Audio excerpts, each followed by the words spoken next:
Okay, so today is March 30th, 2017. My name is Cheryl Rowe Rendelman.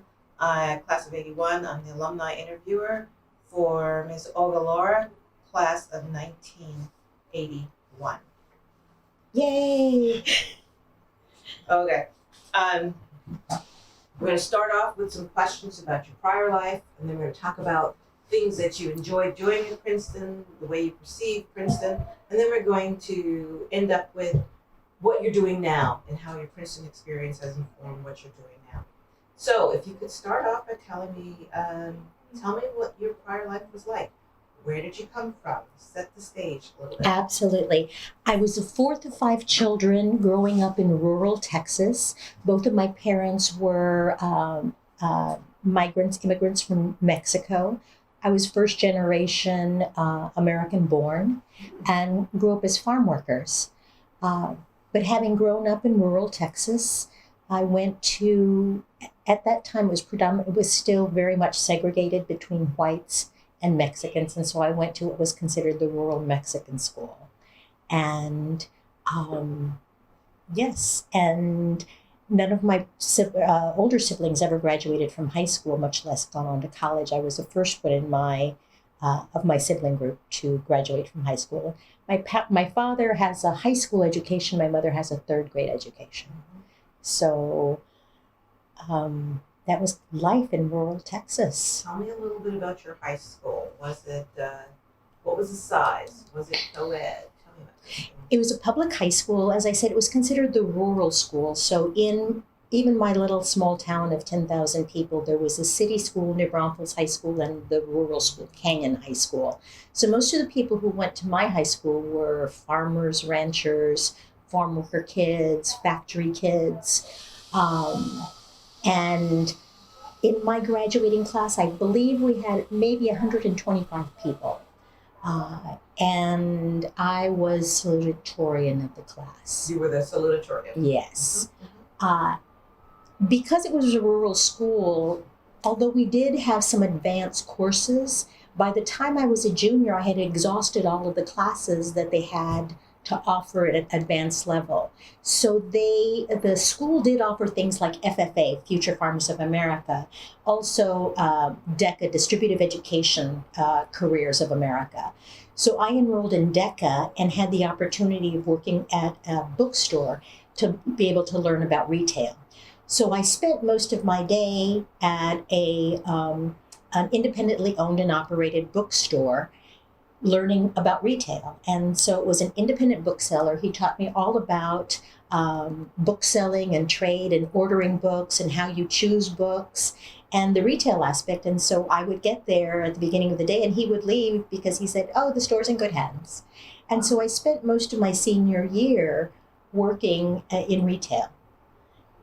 So who at your high school put you on track for applying to Princeton? And how did exhausting all of the advanced courses in junior year prepare you to come to Princeton? Actually, it wasn't anybody from my school who did it.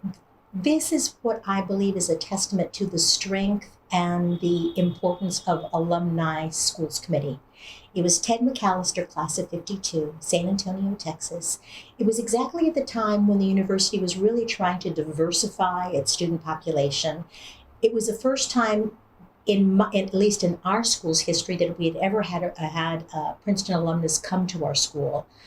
I went to his presentation and he spoke so eloquently and excitedly about Princeton. I had no idea what Princeton was, what it did, but based on his sheer enthusiasm alone, I said, I want some of that. I want that kind of enthusiasm, and I applied. And were it not for Ted McAllister, Princeton class of 1952, coming to my school as an alumni schools representative to talk about Princeton, I would have never applied. That's the importance of Alumni Schools Committee. Were there other schools that you were considering? Yes, my fallback schools were the University of Texas and Southwest Texas State Teachers College. And that was the school that my parents wanted me to go to because it was only 15 miles away from my home.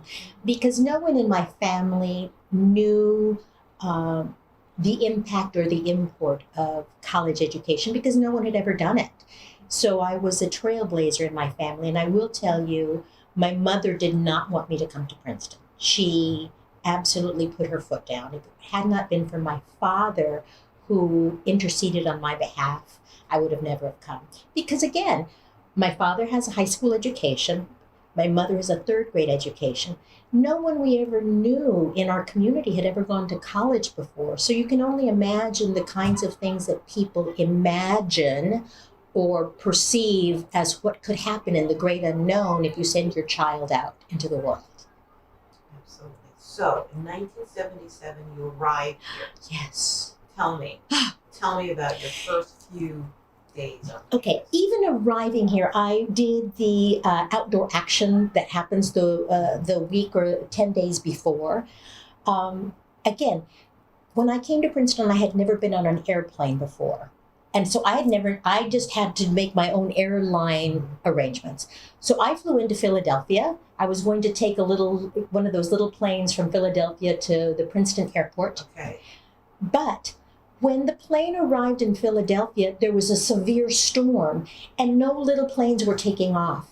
I had arrived so late into Philadelphia because of the storms, the last train from Philadelphia to Princeton had already left.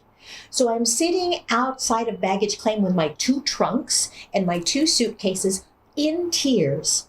The taxi cab driver comes by and says, "What's wrong?" And I tell him my plight.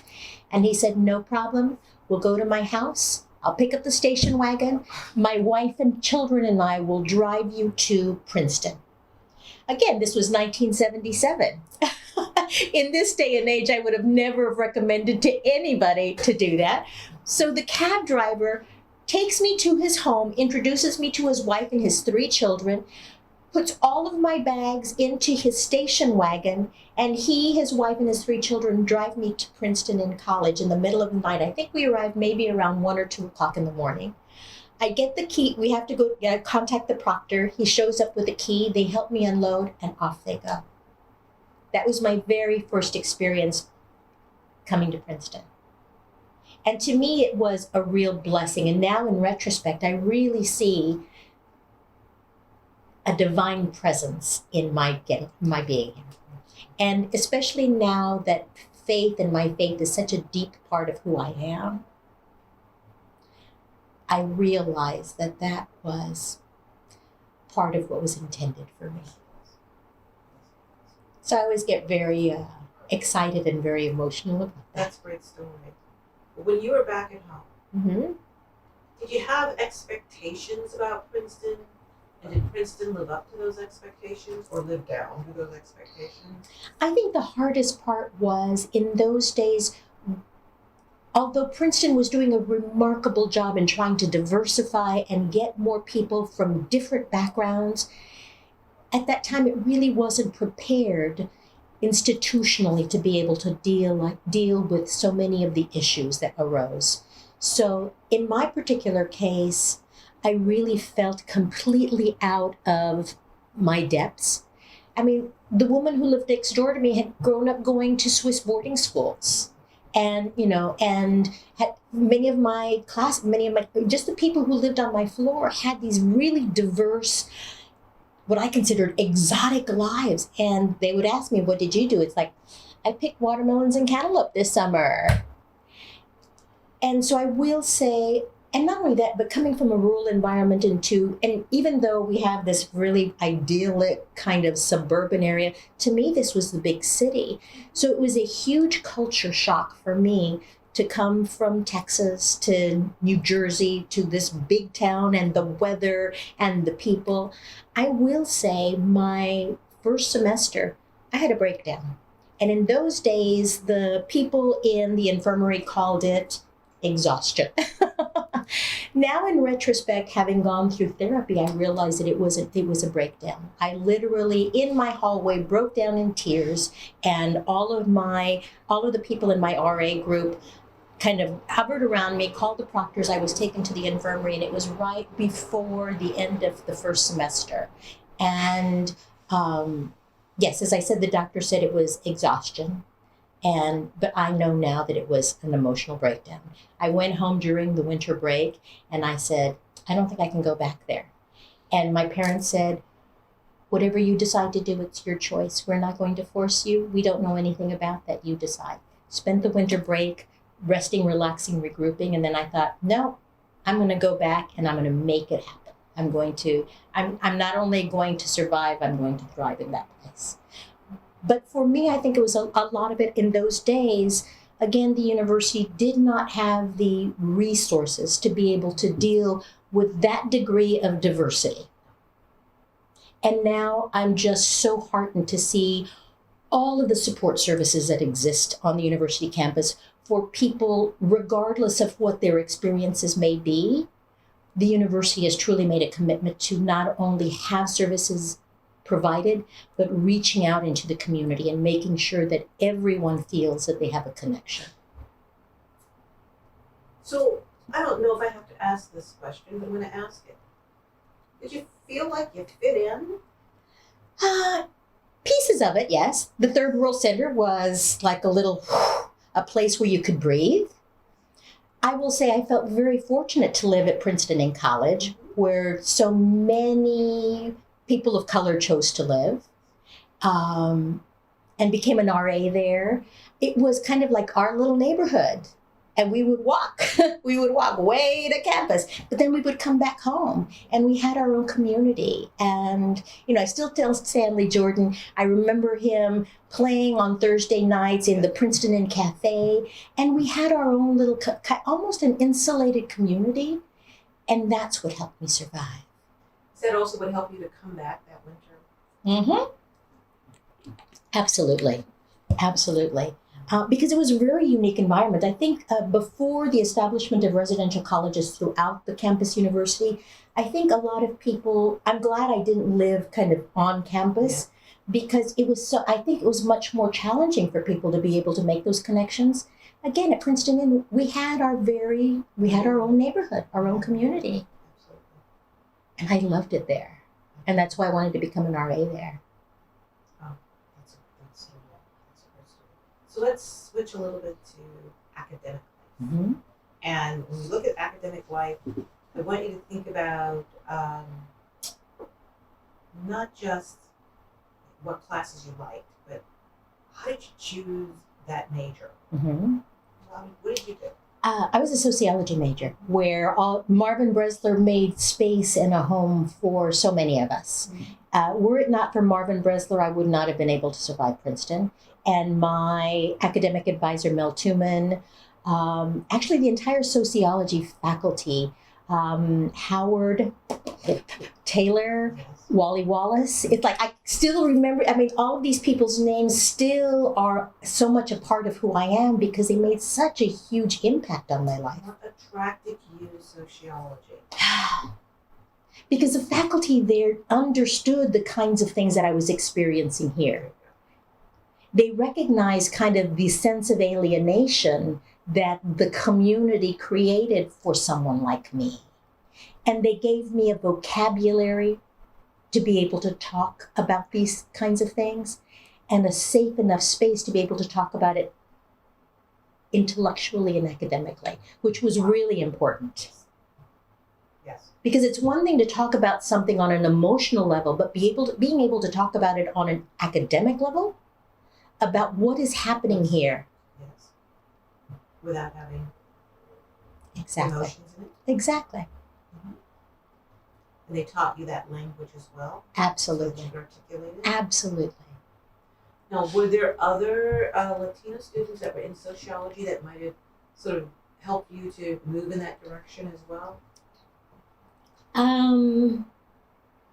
No, because I will say most of the students that were in sociology during my year were African American.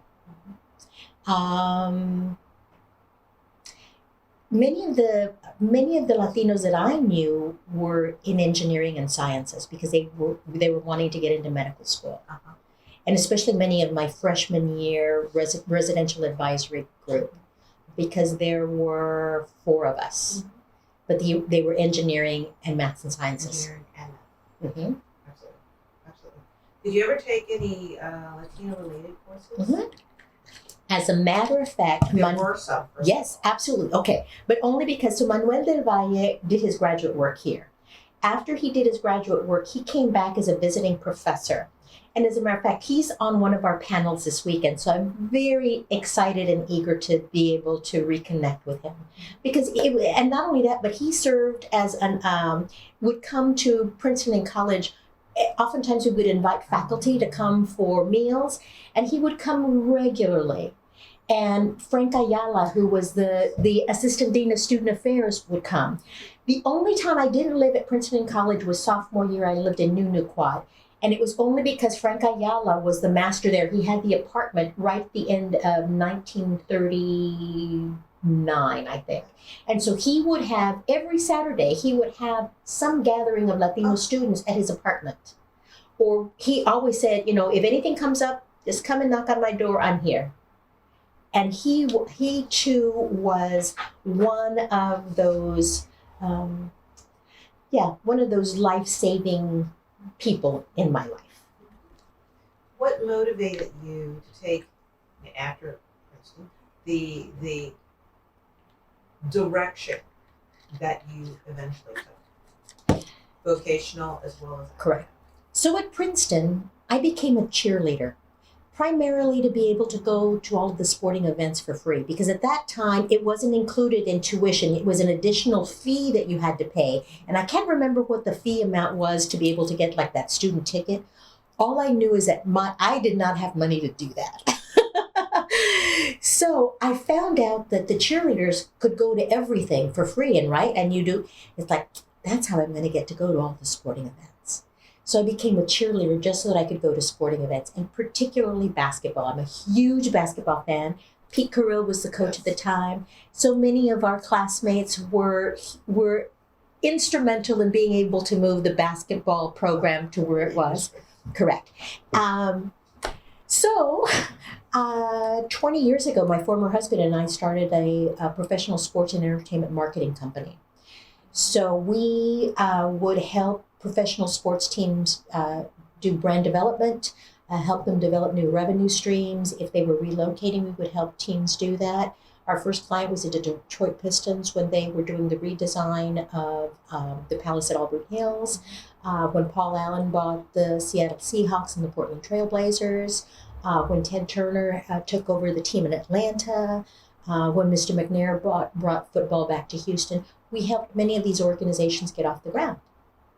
And so that's what I ended up doing for 20 years as a result of my interest and love of sports. Wow. Yeah. It's amazing. But it's because Princeton gives us an opportunity of being able to explore things that we never knew existed. And we're only challenged by our own dreams and desires. So who knew that by my getting so interested in sports and actually being able to, understand what's happening, and then being able to understand that there's a business behind it. Do you think your professors appreciated that you were a Latin woman in their classes who was a cheerleader at Princeton, who had this kind of capability? Do you think they appreciated it then, or was it something that you always had to kind of... Marvin Bresler and my academic advisor for my junior and senior thesis, Mel Tuman, absolutely knew it. And they were the ones who were like my cheerleaders. Whenever I would get down, I remember sitting in Marvin Bresler's office one time, and he's kind of puffing on his pipe, and he goes, "Miss Lara, I know you can do this." And he would always go, "Miss Lara, I know that you can do this." And he would lean back in his chair, chomping on his pipe. Yeah. And Mel Tuman would do the same thing. When I would meet with him on a regular basis and just not knowing, where the senior project or where the senior thesis was going, they were the ones who reassured me in my capabilities. When I doubted myself, they never did. Did you ever, the obverse, did you ever have an experience where a professor did not believe that you should be taking up space here at Princeton? Freshman year, when I arrived at Princeton, Spanish was my very first language. That's what I learned. I didn't learn English until I got to elementary school. The English that I learned was Texas English with a very thick Texas accent. I remember being in, I think it was a linguistics class, and I can't remember the name of the professor.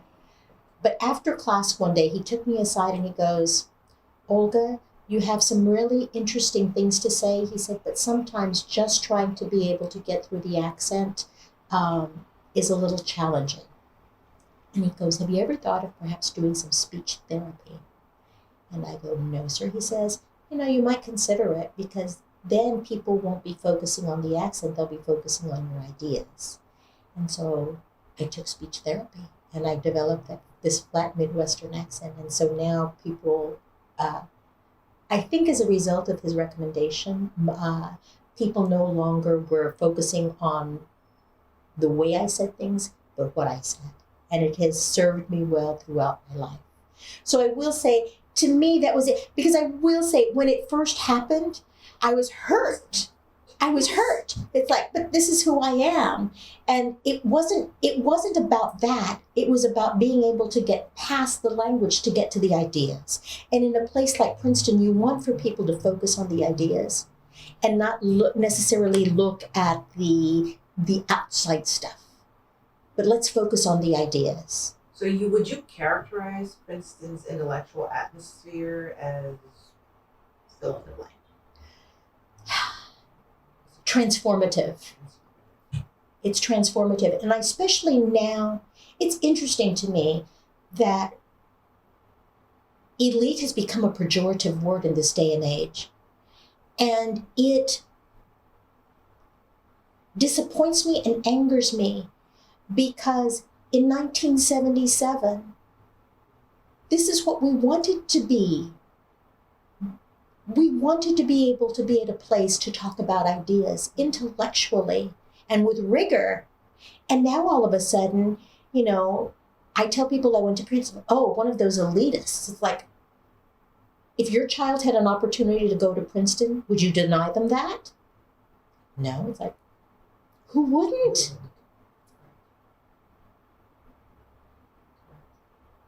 Very good. Very good. Do you remember what your thesis topic was? Oh, absolutely. On Human Nature and Social Thought, a comparison and contrast of pragmatism and Thomism. I lived with that. Say that again slowly. Sure. On Human Nature, yes. On Human Nature, a comparison of pragmatism and Thomism. And what is Thomism? Thomas Aquinas. And so what I did a qualitative piece, and because you can either do quantitative research or qualitative research. Because I also had a huge love of philosophy when I came here, because taking philosophy classes here opened my mind to these centuries of thought. And the first thing that I realized is that no idea is ever new. It's kind of just an innovation of a previous thought. But to think that so many of these things, and particularly Aristotle and Thomas Aquinas, became huge for me in terms of their ethics. And then, so I wanted to be able to combine all of these things. And so Mel Tuman allowed me the opportunity of being able to do a qualitative piece on human nature and social thought, a comparison and contrast of pragmatism, which was John Dewey, and Thomism. So I was taking a look at educational issues and how education is organized around these two very competing thoughts. John Dewey trying to create an educational system for the masses, and Thomas Aquinas that is much more kind of Aristotelian, where it really should be one-on-one. The optimal educational opportunity is really an apprentice program, right? Yeah. Where you apprentice with somebody who's really excellent in their field. It's like, who doesn't want? And so, but Princeton combines both, right? You have the opportunity of being able to be a large class, but then you develop that really personal relationship with your academic advisor in the development of your junior paper and your senior thesis. And that's what to me is the ideal. I'm taking from your enthusiasm that was a good experience for you. Absolutely. It was grueling. It was grueling. It was anxiety provoking. I lost hours of sleep, but I learned that it is possible and that I can do it and I can create quality work. Again, when Mel Tuman and Marvin Bressler say, you can do this. Did you notice in your classes that there might have been anything distinctive about the way Latina folk in general participated in lectures and precepts? Was there a reticence? Were they outspoken? Did they speak more when there were more than one together? Did you notice any patterns? Yes, and I was able to do that more as a reflection after the study was conducted about women's participation at Princeton. The kind of the select group that President Tillman put together to be able to talk about that. And yes, now in retrospect, now that we have the research that indicates, and I continue to use this and share this piece of information with so many of my contemporaries now, that women are reluctant to say anything until the thought or the question is fully formed in their minds, that they will not raise their hand to ask a question until the question is completely thought out. Men tend to raise their hand and then allow their verbal expression to formulate the question through their verbal expression. And to me, that is huge, because it gives me an indication about why those, we have those kind of split second differences, and why. And I will say now, when I teach, I'm very cognizant of that. And I ask people, like, before you raise your hand, wait until your idea is fully formed, or write it down. And once you've written it down, then, pick up the card. And it is interesting to me how even now in any kind of social dynamic, I come to see that it evens the playing field. Interesting. But now in retrospect, when I look back at my classes, I see the guys would shoot their hands up immediately, and women, not so much. But now I understand the science behind it and the research behind it. So the women may have felt as if I was intimidated. Were taking all of the attention. I was intimidated by it. It's like, oh, these guys are obviously so smart that they don't have to stop to think about their question, because their question is already on the tip of their tongue. And here I have to formulate my question. It's like, no. It never was. It never was. And the research is what bears that out now. And who would have done that research until you have an institution like Princeton say, why do we have this issue? What is the science behind it? And actually taking the time to do the inquiry. Yeah, without taking it for granted. So that moves us. You said you were in your teaching. Let's move us beyond the academic arena and talk a little bit about what you do now. Tell me a little bit about that. I'm now retired. I spend a lot of time teaching. I teach an ethics course to high schoolers in a religious school on Wednesday nights, and we talk about ethics and leadership. I do a lot of adult teaching as well, also with regard to ethics and biblical inquiry, because after I retired, I went to seminary in New York. I went to the Jewish Theological Seminary, and I received a master's degree in Hebrew Bible and in Jewish education. So I graduated in 2014, so 3 years ago. And so now I just spend my time teaching, putting together programs for adult learners, because to me, the idea of continuing education is twofold. I think people should continue to grow throughout their lives. And not only that, but we have the neurological research that indicates that the more inquisitive people are, how neurologically all of those synapses continue to fire. And as someone who's been diagnosed with multiple sclerosis and for whom those synapses sometimes don't fire as rapidly as they used to, it's really important to me. Really important. Yeah. Really important. So we talked a little bit about your social life at Princeton. I'm going to presume, but I may be wrong, that as a cheerleader, you had a great social life. No, of course not. It's interesting. I was talking to, I met this fellow this past month who also went to Princeton. And he said, "So what was your social life like?" And so we were just talking about it this past week. And I said, you know, I didn't really date anybody. I mean, I went out a lot with friends, but I think it wasn't until maybe junior year that I dated a guy in my class, and he was white. And it's like, I never thought that I would date somebody who was white. Uh-huh. And so, yeah, that was like a huge thing for me. And it's interesting because had I not come to Princeton, that probably would have never happened, because in my community, it was extraordinarily segregated, and you did not date anyone outside of your ethnic racial group. And so that to me was a big deal. But yeah, no, I really didn't socialize. I socialized in, again, Third World Center, did a lot of the pachangas, the Chicano caucus would put together parties and things, do that, but never kind of the one-on-one. I never really learned the,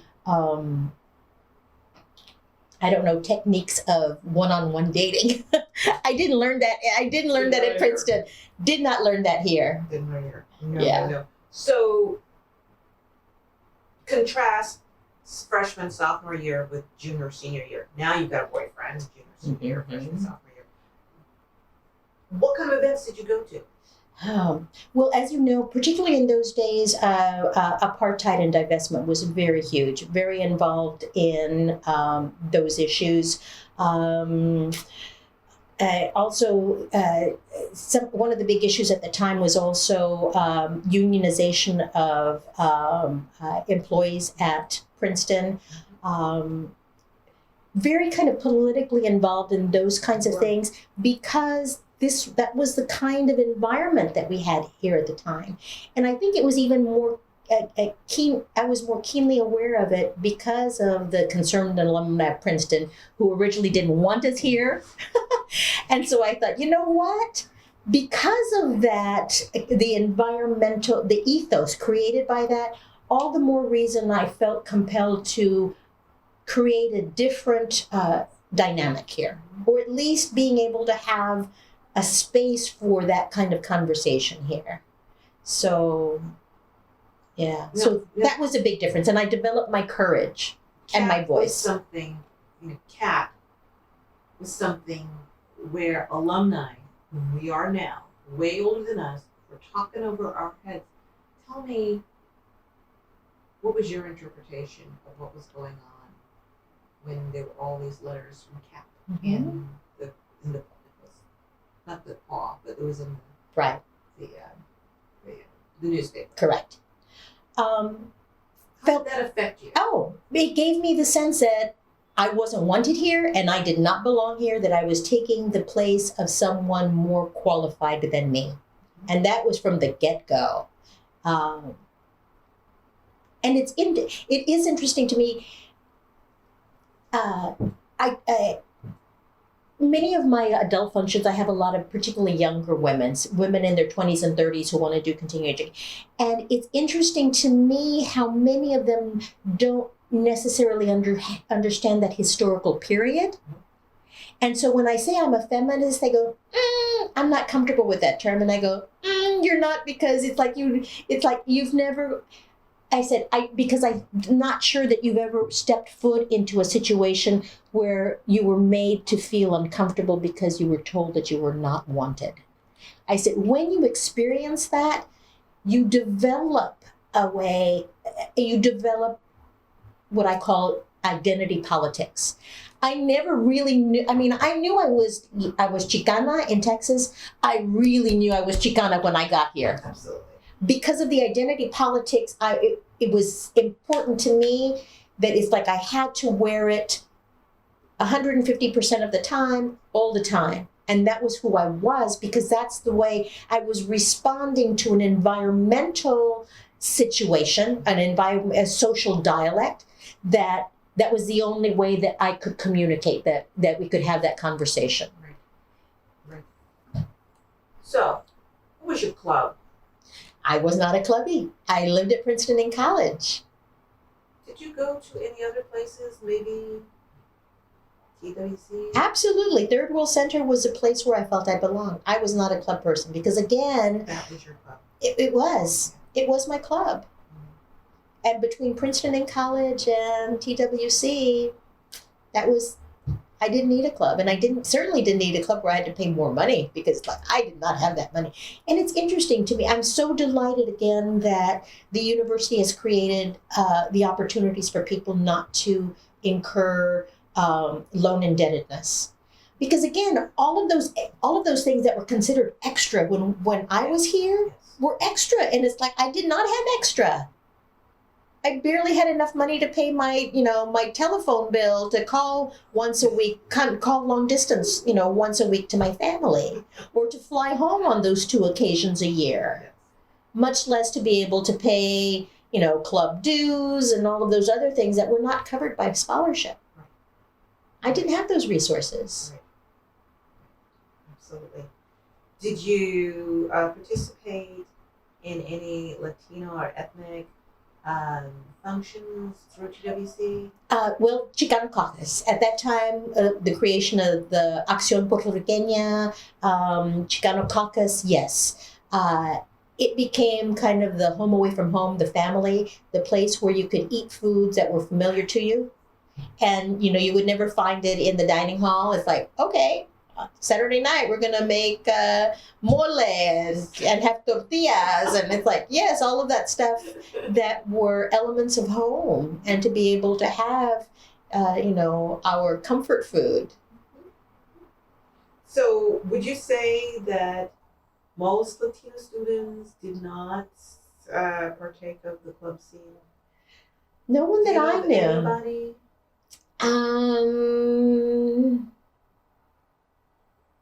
You know what? I'm not sure. I think Enrique might, because he was a jock, might have gone to Tiger. Yeah.